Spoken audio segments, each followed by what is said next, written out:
Pomaže Bog, dragi braći i sestre u Hristu.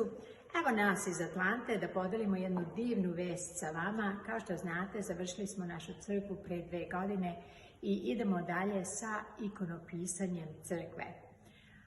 Ovaj projekat je jedna velika stvar za nas i evo mi pokušavamo da otvorimo ovo za sve koji mogu da nam se pridruže.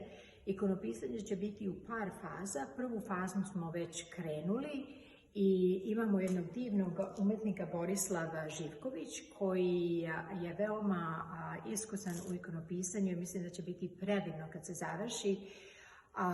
Ako možete nam se pridružite, bit će upisivanje po kvadratu da se donira. Jedan kvadrat je $280 i ljudi su se evo za prvu fazu upisali za 1, 2, 3, 5, koliko god ko može.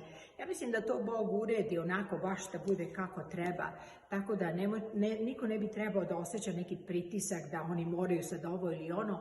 Ako možete da nas se pridružite, predivne stvari, jer to je jedan veliki blagoslov da se bude deo izgradnje crkve i vaše ime ili vaše porodice bit će upisano za vek vekova dokle god ova crkva postaje, jer se uvek ona molitva kaže za ktitore priložnika ovoga hrama.